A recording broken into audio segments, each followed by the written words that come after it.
The Dallas Cowboys of the early to mid 90s may be the greatest dynasty of all time, rising to the top so quickly and fizzling out almost just as fast. How did they get so good? What happened to them? To find out, let's go back to 1988 when the landscape of the NFL was about to change forever. At the end of the 1988 season, Cowboys star quarterback Danny White retired and things were looking bleak for the Cowboys. They had a few good young players on the team. Rookies Michael Irvin and Ken Norton looked to be future stars, and an up-and-coming lineman in Nate Newton looked good. Of course, they had a superstar running back in Herschel Walker. Hall of Fame coach Tom Landry had been struggling, and with the team looking to be on the downside, the owner, H.R. Bright, decided he wanted out. He would sell the team to Jerry Jones for $150 million. His very first move would make Cowboys fans want Jerry Jones dead.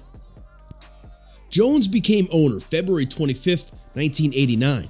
That same day, he fired Cowboys legendary coach Tom Landry. At the time, this could not have pissed off Cowboys fans more, but it ended up being the right move. Jones would bring in Miami Hurricanes head coach Jimmy Johnson to coach the Cowboys. Johnson wasted no time putting his thumbprint on the team, as the Cowboys would make some of the best roster moves under Johnson the NFL has ever seen, starting with a kid out of UCLA. Nothing is more important to an NFL franchise than the quarterback. Johnson had two guys in mind, Steve Walsh and Troy Aikman. He would draft Aikman with the first pick in the '89 draft, and then a few months later, draft Steve Walsh in the first round of the supplemental draft. Walsh was Johnson's quarterback at the University of Miami, so naturally, Aikman wasn't too thrilled about Walsh. Cowboys fans weren't happy with what they were seeing either, as the '89 team struggled. In October, though, the fans would lose their mind over a trade. Little did they know this would be the greatest trade in NFL history. As the 1989 team continued to be awful, the one bright spot was superstar running back Herschel Walker. Then they traded him to the Vikings. For many fans, this was all they could take from Jones and Johnson, but the number of picks they got back from Minnesota was unheard of. Still, fans looked for immediate results, and they weren't getting them. The '89 team finished 1-15. Steve Walsh was the starter for the one win, so Troy Aikman still wasn't sure if he was the guy going into 1990. That offseason, they used one of the picks they got for Walker to draft Emmitt Smith. As the season began, Walsh was traded in week 3. With Aikman the clear starter, the Cowboys were looking much improved. They would get a first and third round pick for Walsh, and rookie Emmitt Smith was a Pro Bowler. So they had things to build on and were excited for the 1991 season. 91 was going well, and they looked like a playoff team. With 5 games left, though, Aikman was out with an injury, and Steve Beuerlein took over. Winning the final 5 games, Jimmy Johnson would give Beuerlein the start over Aikman in the first round of the playoffs as they beat Chicago. Aikman would get the start the following week in a loss to Detroit. That was it for Aikman. He told a reporter that he was going to demand a trade. He would call the reporter on Monday when it was official. But before that happened, Aikman received one of the most important phone calls in NFL history. On the other end of the phone, it was Jimmy Johnson. He called Aikman to apologize and said no more screwing around. You are our guy, and with that, the Dallas Cowboys would start their dominance over the NFL. By this time, Jimmy Johnson had created a monster with all the picks he had traded for.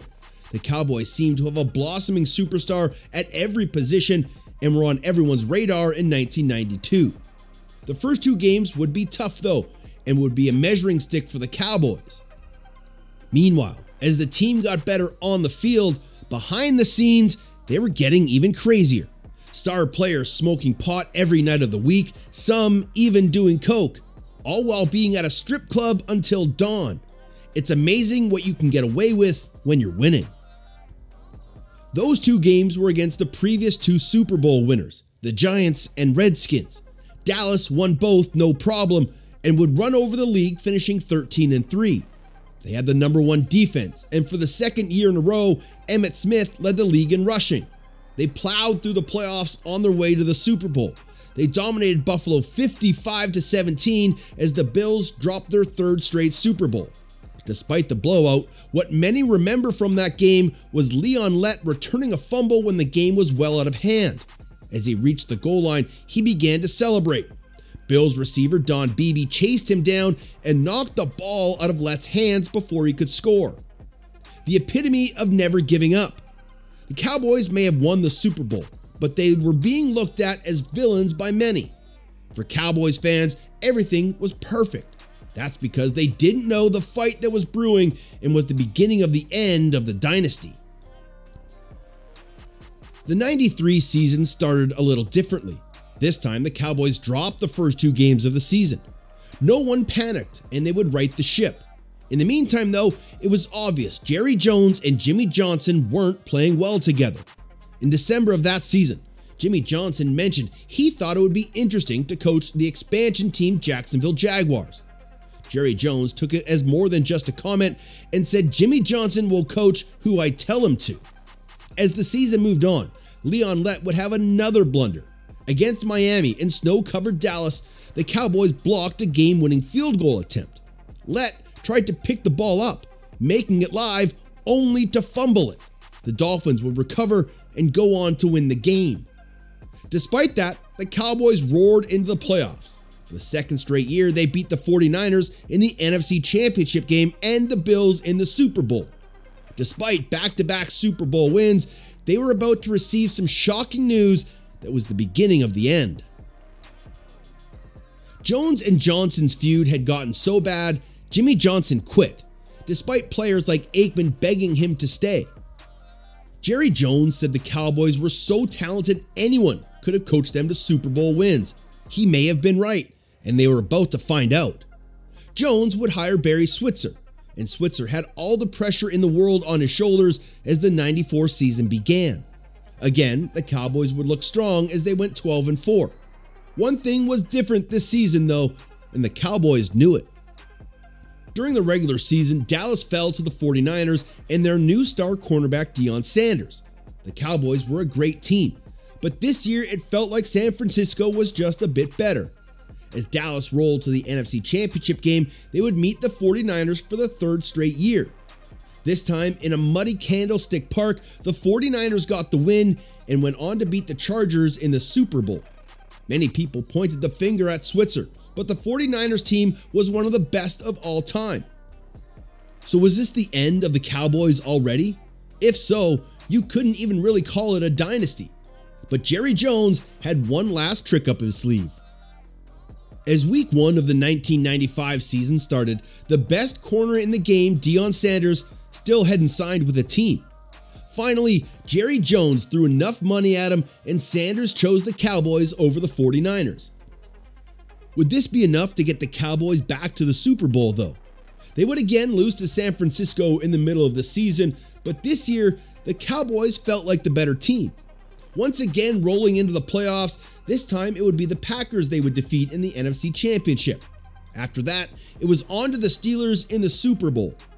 Much closer than the Buffalo games, but nonetheless, another Super Bowl championship. This would be the last time the Cowboys of the 90s would reach the Super Bowl. With young gunslinger Brett Favre, the Packers would become the new bullies of the NFC. Aikman's brain was starting to become mush from getting pounded on the hard Dallas surface and would retire in 1999. The same year, Michael Irvin had a career-ending injury in Philadelphia.